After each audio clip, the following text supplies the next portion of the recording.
Hello दोस्तों, सबसे पहले आप सभी को हैप्पी न्यू ईयर नववर्ष की बहुत बहुत शुभकामनाएं। आज से नया वर्ष शुरू हो रहा है। सभी लोग कुछ एक इनोवेटिव बात करते हैं कि आज हम अब से इस साल से हमें कुछ ये करना है, कुछ वो करना है। बच्चों अक्सर मैं देखता हूँ कि जो बच्चे जो होते हैं, जो क्लास में पढ़ा रहा हूँ, 12th क्लास के बच्चे हैं, वो कहीं पर गिव अप कर देते हैं। वो सोचते हैं कि बस अब नहीं हो पाएगा। तो वहाँ चंद लाइनें में कहना चाहूँगा कि किसी ने लिखा है कि माथे पर धूल लगी माला, माथा फूटा माना लेकिन, कि माथे पर धूल लगी माला, माथा फूटा माना लेकिन, गालों पर थप्पड़ खाए हैं जबड़ा टूटा माना लेकिन, माना की सांसें उखड़ रही और धक्का लगता धड़कन से, और माना की सांसें उखड़ रही धक्का लगता धड़कन से, और माना की कांप गया है खून बदल अंतर मन से, पर मैं आंखों से अंगारे, पर मैं आंखों से अंगारे और नथनों से तूफान लाऊंगा। मैं गिर गिर कर इस धरती पर हर बार खड़ा हो जाऊंगा। मुट्ठी पर भीज गया तारा, मुट्ठी में भीज गया तारा, नगर में ढोल पिटा दो जी, कि अंधेरे हो लाख घने पर अंधेरे अंत नहीं, गिर जाना मेरा अंत नहीं, गिर जाना मेरा अंत नहीं। तो मैं यही कहूंगा कि आप कहीं पर भी सोचे, कहीं पर आप फेलियर हो रहे हैं, तो वो आपका अंत नहीं है, वहीं से आपकी शुरुआत है। तो हम भी इस पाठ की शुरुआत करते हैं यहीं से ही। पाठ का नाम है विश्व जनसंख्या वितरण घनत्व प्रति। पाठ नंबर 2 है, कक्षा 12 का पाठ है। देखो बच्चों, पहले यहाँ पर विश्व जनसंख्या की बात करते हैं हम, तो जनसंख्या शब्द आ रहा है वितरण, एक आ रहा है घनत्व और तीसरा आ रहा है प्रति। हम एक टॉपिक पर बात करेंगे। पहले हम वितरण की बात करते हैं। तो वो वितरण क्या होता है? वितरण का मतलब होता है कि जनसंख्या का धरातल पर फैलाव। जैसे बात करें कि जैसे मान लीजिए ये वो क्षेत्र है, इस क्षेत्र में यहाँ पर मान लीजिए पहाड़ है, यहाँ पर नदी है और यहाँ पर समतल भाग है। तो आप जानते हैं जनसंख्या कहाँ निवास करेगी, ज्यादा समतल भाग पर ज्यादा निवास करेगी। यहाँ कुछ आसपास से कम करेगी, पहाड़ों पर कम होगी। तो वितरण का मतलब होता है कि धरातल पर जनसंख्या का फैलाव। घनत्व का मतलब होता है कि जनसंख्या और क्षेत्रफल का अनुपात। ये हम आगे पढ़ेंगे और वृद्धि क्या है उसके बारे में आगे पढ़ेंगे। लेकिन वितरण के बारे में आपको समझना है कि वितरण का मतलब जो होता है वो होता है कि जनसंख्या का धरातल पर फैलाव।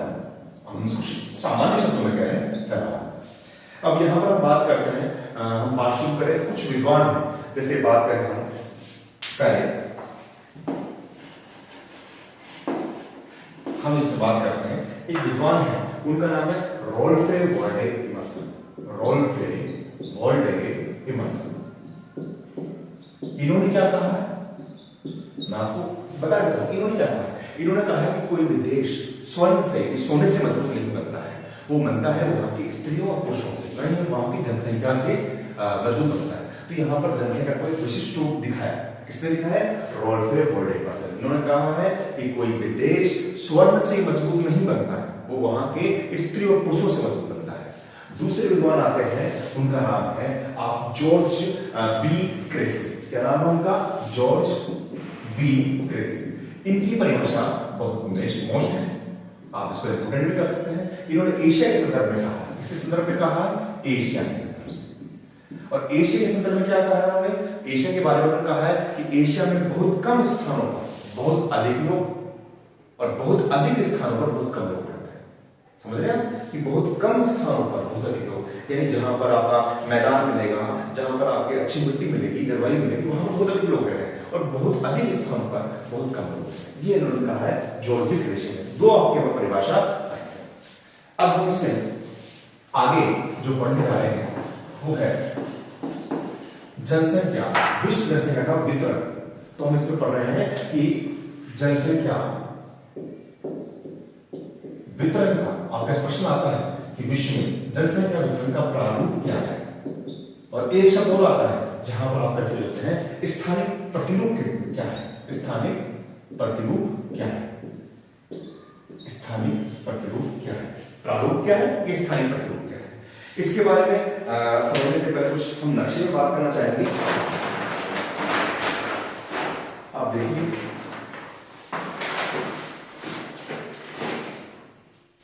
यहां पर आप देखेंगे, यहां पर आप ये पूरे विश्व का नक्शा है। अगर हम इसकी बात करें तो क्या कहा है? आप यहां पर देखेंगे, अगर हम यहां पर 0 डिग्री की बात करते हैं, ये पूरी भूमध्य रेखा है, भूमध्य रेखा से ऊपर जो अपना उत्तरी गोलार्ध है, नॉर्थ है, और नीचे की तरफ हमारा साउथ है। महाद्वीपों के बारे में आप जानते हैं कि हमारे कौन से महाद्वीप है।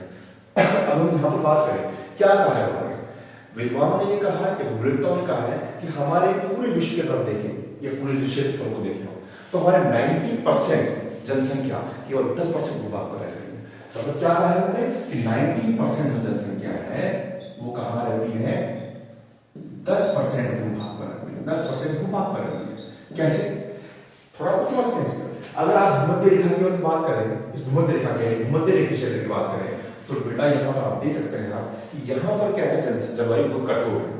साल भर बारिश होती रहती है, लगातार बारिश होती है, गर्मी होती है, तो यहाँ पर घने जंगल है। और अगर हम बात करें 45 डिग्री या 60 डिग्री से ऊपर की बात करें, तो यहाँ जलवायु क्या ठंडी होती है और कठोर होती है। तो यहाँ पर आपका जैसे साइबेरिया का मैदान आ गया, ग्रीनलैंड का मैदान आ गया, कनाडा का मैदान आ गया, तो यहाँ पर जनसंख्या वैसे कम है। तो जनसंख्या जो मिलेगी वो कर्क रेखा से मकर रेखा के बीच में, अगर आप मान लें थोड़ा 45 डिग्री तक मान लें, तो यहाँ पर जनसंख्या मिलती है। तो 90% जनसंख्या केवल 10% भूभाग पर निवास करती है। एक स्टेटमेंट ये आता है। दूसरा स्टेटमेंट क्या लिखेंगे आप इसमें कि हम ये देखेंगे, आप देखेंगे उत्तरी गोलार्ध। अब उत्तरी गोलार्ध में देखिए आपका अमेरिका आ रहा है, उत्तरी अमेरिका आ रहा है, आपका अफ्रीका का कुछ भाग आ रहा है, पूरा यूरोप आ रहा है, और एशिया जिसमें सबसे ज्यादा जनसंख्या निवास करने की बात करेंगे वो आ रहा है। तो हमारी 85% जनसंख्या, कितनी? विश्व की 85% जनसंख्या कहाँ निवास करती है? उत्तरी गोलार्ध में निवास करती है। कहाँ पर निवास करती है? उत्तरी गोलार्ध में निवास करती है। जबकि 15% जनसंख्या हमारी कहां पर करती है? दक्षिणी गोलार्ध में निवास करती है। दक्षिणी गोलार्ध में निवास करती है। क्यों? क्योंकि आप देखेंगे दक्षिणी गोलार्ध अगर हम बात करें, हम अगर 60 डिग्री से हम थोड़ा सा इधर की तरफ देखते हैं, थोड़ा नीचे देखते हैं, तो यहाँ पर है ही क्षेत्रफल की कमी बहुत ज्यादा, यहाँ पर जलीय भाग ज्यादा है। आपका स्थलीय भाग कहां पर ज्यादा है? आपके उत्तरी गोलार्ध में। दो स्टेटमेंट बनते हैं। प्रश्न आपका जैसे आपका जनसंख्या का वितरण, उसका प्रारूप बताएं, तो स्टेटमेंट बनते हैं। पहला स्टेटमेंट क्या है कि 90% जनसंख्या 10% भूभाग पर निवास करती है, पूरे विश्व की बात करें। दूसरा 85% जनसंख्या उत्तरी गोलार्ध में करती है, 85 करती है उत्तरी गोलार्ध में, और 15% करती है आपने दक्षिण गोलार्ध। और एक स्पेशल एक और भी अच्छा है इसमें, जो आपने जॉर्ज बी क्रेसी की किताब पढ़ी, उसमें क्या है कि विश्व की 60% जनसंख्या, विश्व की 60% जनसंख्या एशिया महाद्वीप में निवास करती है। कहां निवास करती है? एशिया महाद्वीप में निवास करती है। ठीक है, एशिया देखो, एशिया महाद्वीप आप समझना चाहेंगे तो एशिया महाद्वीप पूरा, अब जैसे यूरोप और एशिया महाद्वीप में अगर आप कंफ्यूज होते हैं, जैसे भूमध्य रेखा से ऊपर आपका यहाँ पर क्या है? यूरोप है, और एशिया महाद्वीप में अगर आप विभाजन करना चाहेंगे तो यहाँ पर जो यूराल पर्वत जो आता है, यूराल पर्वत टर्की यहाँ से आ रहा है, वो आपको यूरोप और एशिया का विभाजन करता है। यूरोप और एशिया का विभाजन करता है। इधर वाला जो है वो आपका एशिया है। तो एशिया महाद्वीप में 7% से निवास करती है। कैसे करती है आप बताता हूं।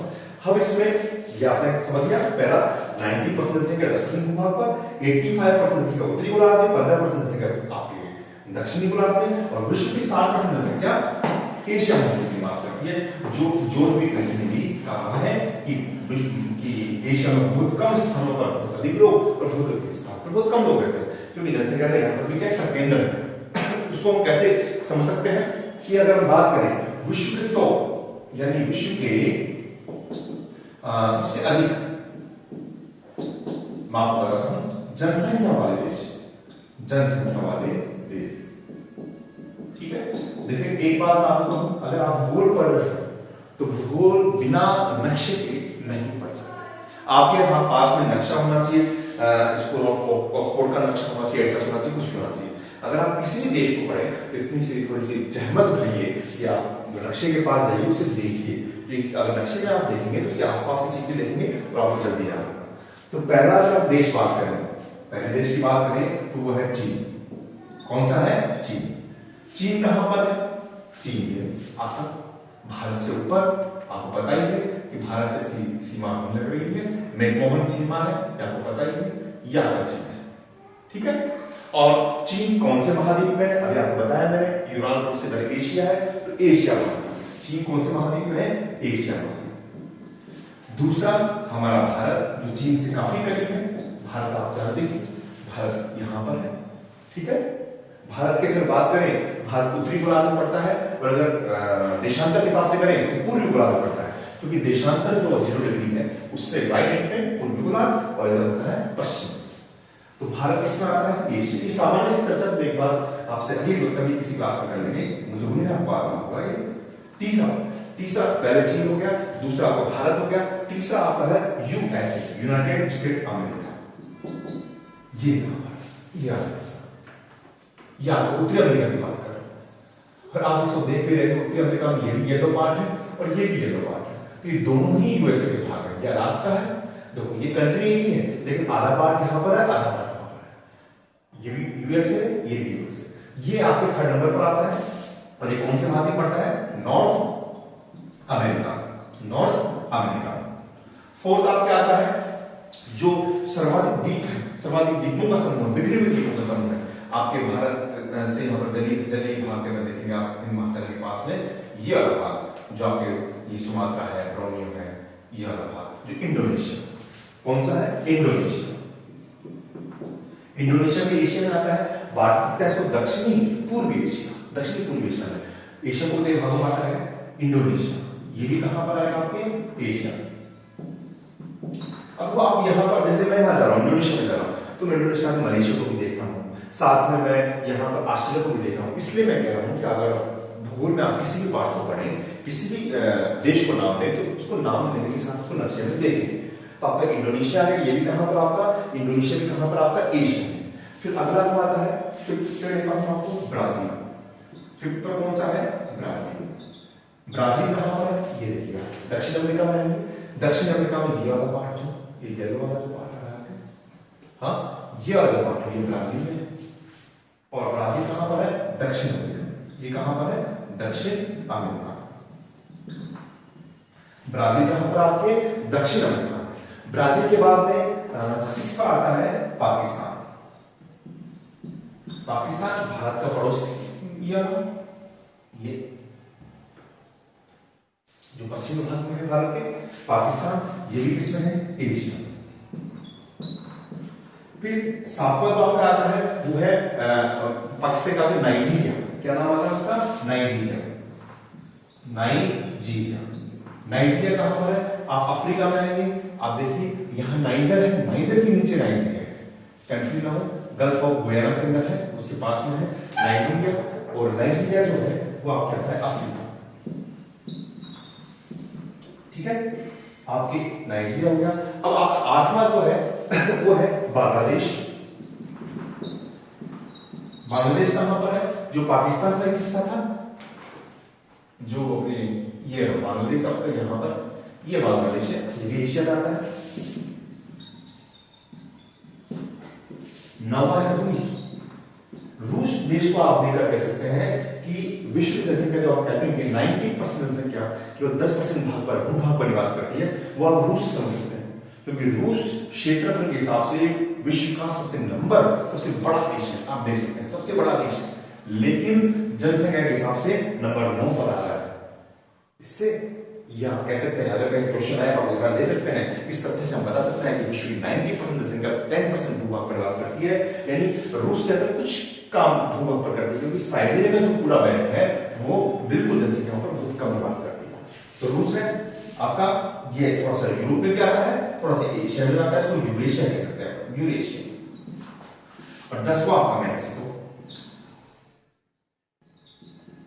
मैक्सिको कहां पर?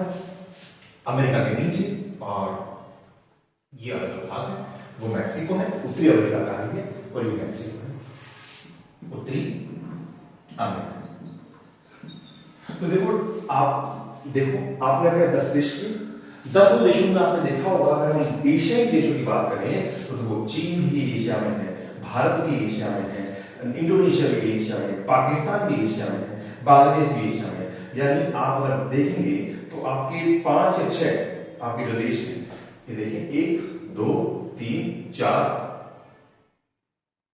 1 2 3 4 5, आपके जो 5 देश हैं, जो टॉप, जो उसमें किस में आ रहे हैं, वो विश्व के, वो एशिया के अंदर आ रहे हैं, है ना। तो आप ये देख लीजिए कि एशिया का महत्व इस कारण आपका ज्यादा बढ़ जाता है। ठीक है, आपको ये नक्शे के बारे में समझ चुके होंगे, नक्शे के बारे में। अब हम आगे हम चर्चा करते हैं कि आपने देखा होगा कि विश्व की जनसंख्या है वो कहीं पर ज्यादा है कहीं पर कम है, तो उसको हम कैसे प्रभावित करें, नक्शे के साथ ही बात करना चाहिए। देखिए हम यहां से बताऊं जिससे आपको नक्शा भी समझ आ जाए और आपको हम आगे बढ़ सकें। अगला टॉपिक जो है वो है जनसंख्या वितरण को प्रभावित करने वाले कारक। जनसंख्या वितरण को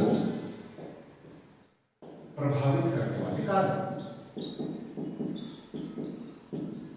देखिए बिल्कुल इस चीज को आप अपने आप से रोक सकते हैं, खुद से रोक सकते हैं कि जनसंख्या वितरण को प्रभावित करने वाले कारक कौन कौन से हो सकते हैं।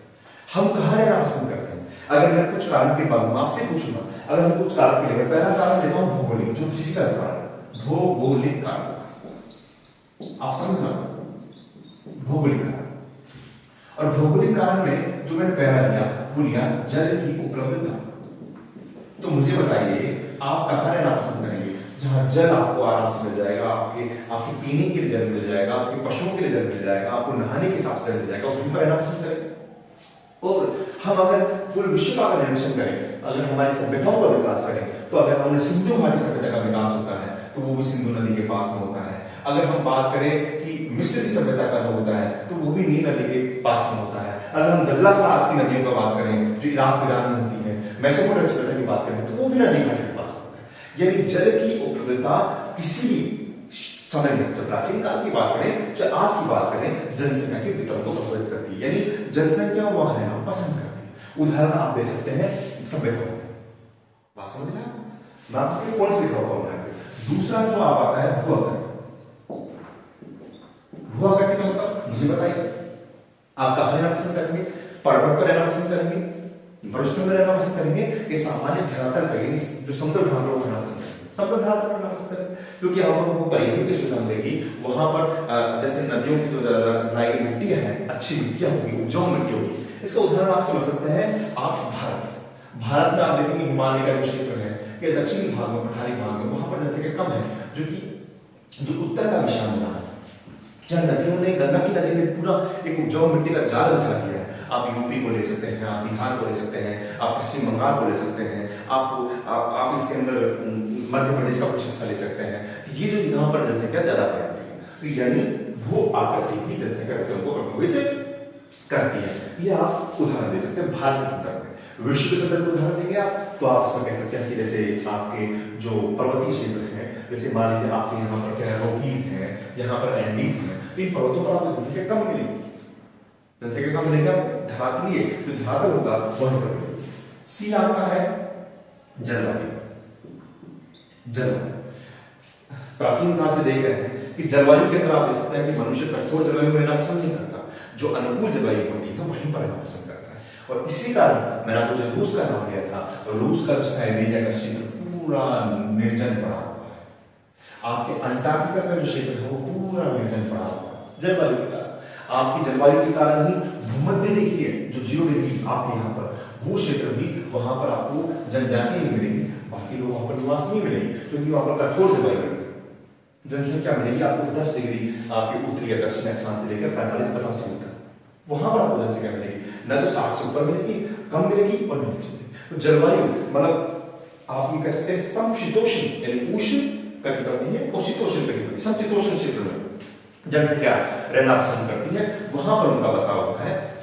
बाकी कठोर शीत जलवायु के अंदर, ये बिल्कुल उष्ण जलवायु के अंदर, उष्ण कटिबंधीय, वहां पर जनसंख्या रहना पसंद नहीं करती। डी मृदा, आप कुछ समझ रहे हैं, भौगोलिक कारण क्या आ रहे हैं, जल की उपलब्धता भौगोलिक कारण आ रहा है, भू आकृति भौगोलिक कारण आ रहा है, जलवायु भौगोलिक कारण आ रहा है, और मृदा भी भौगोलिक। मृदा का उदाहरण मैंने आपको दिया, गंगा का जो आपके उत्तर का विशाल मैदान है भारत के अंदर, वहां पर जलोढ़ मृदा है, और जलोढ़ मृदा के कारण वहां पर आपको जनसंख्या का बसाव ज्यादा मिलेगा, जनसंख्या सफेद रंग से मिलेगा।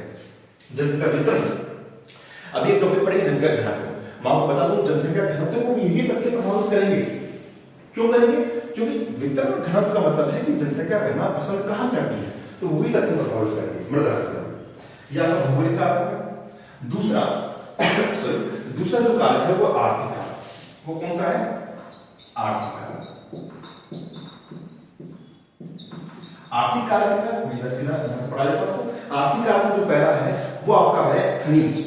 खनिज खनिज का देखिए, जैसे उदाहरण दें, यहाँ पर अगर आप भारत में बात करें, यहाँ पर झारखंड के पास का जो हिस्सा है, आपके छत्तीसगढ़ का जो हिस्सा है, आपके उड़ीसा का जो हिस्सा है, जो वो बिल्कुल निर्जन था, लेकिन यहाँ पर खनिजों की जब खोज हुई, जैसे आप छोटा नागपुर पठार की बात करें, छोटा नागपुर का पठार, जैसे खनिजों का जायजा करते हैं, तो यहाँ पर आप टिस्को है, इसको पढ़ेंगे अपन, अपने इस्पात के कारखाने सब यहाँ पर लगे। तो खनिजों के कारण क्या होता है कि वहां पर जब उद्योग लगते हैं, तो उद्योग के साथ में वहां पर जो मजदूर है वो भी काम करते हैं, इसके साथ में एक अर्थव्यवस्था जन्म लेती है। आप खुद बताइए कि आपके आसपास देखा होगा, आपके गांव के आसपास देखा होगा, अगर वहां पर कोई मार्बल भी खाना है, जो सामान्य मिल जाती है कहीं पर भी, मार्बल भी खाने कुछ खाने, तो वहां पर ऑटोमेटिक वहां पर एक पूरे वातावरण का जन्म होता है, क्योंकि वहां मजदूर भी रहते हैं, वो मजदूर के रहने के लिए घर भी चाहिए होते हैं, फिर वहां पर दुकानें भी जन्म देती है। एक तरीके से वो एक बड़ी अर्थव्यवस्था छोटी अर्थव्यवस्था को जन्म देती है, तो आसपास लोग वहां पर रहना शुरू कर देते हैं। इसी कारण खनिज एक बड़ा और एक अच्छा फैक्टर है, ये बात समझ रहे हो। दूसरा कारण जो है वो है नगरीकरण। क्या काम है? नगरीकरण। देखिए, नगर तो शुरुआत से ही लोगों के आकर्षण का केंद्र रहा है। लोग सोचते हैं नगर में अच्छी शिक्षा मिलेगी, अच्छा स्वास्थ्य मिलेगा, अच्छी सुविधा मिल जाएगी। इसी कारण आप अगर राजस्थान की बात करें तो लोग जयपुर में आना पसंद कर रहे हैं। जयपुर इसी कारण अच्छे स्वास्थ्य, जो प्रवास हो रहा है वो कहाँ हो रहा है? नगरीकरण पे हो रहा है। अगर हम भारत के मुख्य महानगरों की बात करें, आप दिल्ली की बात कर लें, आप मुंबई की बात कर लें, आप चेन्नई की बात कर लें, आप कोलकाता की बात कर लें, तो वहां पर भी नगरीकरण एक अच्छा फैक्टर है। और नगरीकरण का कारण ही है कि नगरीकरण अच्छी स्वास्थ्य सुविधा, अच्छी शिक्षा सुविधा, एक अच्छे अवसर उपलब्ध कराता है। इस कारण नगरीकरण भी इसमें कारण है। तीसरा, औद्योगिकरण। औद्योगिकरण क्यों? देखो, औद्योगिकरण क्या होता है? औद्योगिकरण जिस क्षेत्र में बताया आपको, एक मैंने शब्द लिया था, उसको आप याद रखिए कि एक बड़ी अर्थव्यवस्था छोटी छोटी अर्थव्यवस्था को जन्म देती है। जहां पर उद्योगों का विकास होगा, जैसे छोटा नागपुर का पठार है, जहां पर उद्योग बनेगा, चाहे लोहा इस्पात का उद्योग हो, कहीं पर, जैसे मैं खनिज की बात कर रहा था, ये उद्योगों की बात कर रहा था, तो खनिज का आप छोटा नागपुर पठार हो गया, तो आप देखना यहाँ पर आप देखेंगे ऑस्ट्रेलिया में कुछ खाने हैं, जैसे कार मूल्य और कुल गाड़ी के खाने, जो सोने की खाने हैं। आपके दक्षिण अफ्रीका में कौन सी? किम्बरले की खाने, साउथ अफ्रीका में। तो इसके आसपास जो खनिज मिले, सोने की खाने की, तो लोग वहां पर रहने होंगे और वहीं पर उद्योगों का जन्म होगा। उद्योगों का जन्म होता है वहां पे, और उद्योगों के साथ में वहां पर एक अर्थव्यवस्था का जन्म होता है और लोग वहां पर रहना पसंद करते हैं। तो आपके आर्थिक कारक खनिज, नगरीकरण और औद्योगिकरण। अगला आपका जो राष्ट्र है वो है सामाजिक व सांस्कृतिक कारक। सामाजिक व सांस्कृतिक कारक। सामाजिक और सांस्कृतिक कारक में क्या होता है? सामाजिक सांस्कृतिक कारक का मतलब होता है कि जो भी जनसमूह होता है वो वहां रहना पसंद करता है जहां पर उसको उसकी भाषा के लोग, उसके पहनावे के लोग, उसके रहन सहन के लोग मिलते हैं, वहां पर रहना पसंद करता है। आप जहां पर सामाजिक शांति होती है, सांस्कृतिक मतलब सद्भाव होता है, वहां रहना पसंद करता है। अगर हम बात करेंगे, अगर हम भारत की बात करते हैं, तो भारत में देखेंगे आप पाकिस्तान सटे हुए जो गांव है वहां पर लोग पसंद नहीं करते, क्योंकि वहां राजनीतिक अशांति है, वहां पर युद्ध होते रहते हैं, वहां पर लोग उन्होंने खाली कर दिया। आप खुद भी देखेंगे कि आपके अगर कोई बड़े भाई बहन पढ़ने के लिए अगर जयपुर जा रहे हैं, कहीं पर जा रहे हैं, या कहीं पर लोगों का बसाव होता है, तो वहां पर लोग क्षेत्र देखते हैं कि अपने क्षेत्र के लोग, अपनी भाषा के लोग वो आसपास रहना पसंद करते हैं, जिससे उनको सुरक्षा का एक सुरक्षा महसूस होती है। तो यहाँ पर भी क्या होता है? जनसंख्या वितरण को ये कारक प्रभावित करेंगे। तो मैं आपको ये कहूँ कि आपके पास जनसंख्या वितरण प्रभावित करने वाले कारक है। पहला है भौगोलिक कारक, जल उपलब्धता, भू आकृति, जलवायु। दूसरा है आर्थिक कारक, खनिज, नगरीकरण और औद्योगिकरण। आपका तीसरा है सामाजिक और सांस्कृतिक कारक, जिसके अंदर आप कह सकते हैं कि आपके जो रीति रिवाज आते हैं, आपकी भाषा जो आती है, आपकी जो संस्कृति जो आती है, या फिर सामाजिक अगर कहीं पर सामाजिक अशांति है, सामाजिक अशांति, किसी गांव में सामाजिक अशांति होगी, वहां लोग खाली करके चल जाएंगे, तो ये कारक क्या होते हैं? इनको प्रभावित करते हैं। बात समझ रहे हैं? ठीक है। अब हम एक और टॉपिक लेते हैं। उस टॉपिक का नाम है जनसंख्या घनत्व। जनसंख्या घनत्व जनसंख्या वितरण को आप समझ चुके हैं। जनसंख्या वितरण आता है कि जनसंख्या वितरण का स्थानिक प्रतिरूप आता है। तो आपको यही तथ्य बताया मैंने आपको कि जैसे आपने कहा कि 85% से उत्तरी गोलार्ध में निवास करती है, दक्षिणी गोलार्ध में निवास करती है, और आपने जो देशों के नाम थे ये सब आपको उसमें लिखे और यहाँ प्रभावित करने का ये बड़ा मुश्किल क्वेश्चन है, ये परीक्षा में आता है। अब देखिए मैं इस नक्शे को इसलिए यूज कर रहा हूँ तो कुछ चीजें उसमें देखिए, इसलिए मैं उसको साइड लगा रखा हूँ। मुझे ये है कि आप उसमें परेशानी नहीं होगी। आपको अगला टॉपिक जो है जो हमने देखा था जनसंख्या वितरण हो गया, अब है घनत्व। देखिए घनत्व का मतलब क्या होता है, तो घनत्व का मतलब घनत्व क्यों निकाला था आप इस बात को समझिए। देखिए हर जो एक जो क्षेत्र होता है तो धरती का भाग होता है, उसकी पोषण करने की क्षमता होती है। पोषण करने की क्षमता क्या होती है कि एक जैसे धरती का कोई भाग है या कोई क्षेत्र की बात कर रहे हैं तो वो अपनी अनुकूल जनसंख्या का पोषण कर सकती है, जितनी उसमें कैपेसिटी उसका ही पोषण कर सकती है, उससे ज्यादा पोषण नहीं कर सकती।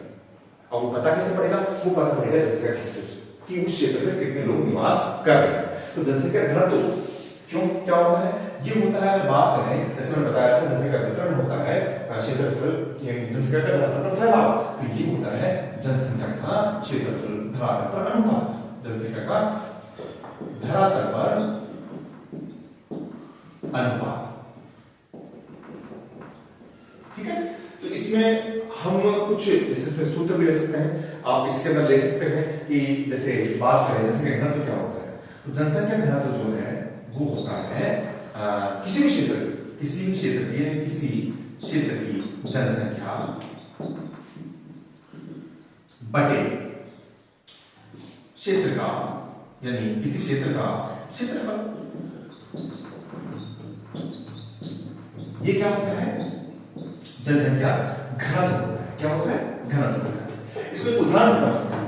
देखिए आप मान लीजिए आप एक गांव में रहते हैं, गांव में एक वहां की जो जनसंख्या है, जैसे मैंने पॉपुलेशन बात करें, जनसंख्या जो है वो है 1000, ये मान लीजिए।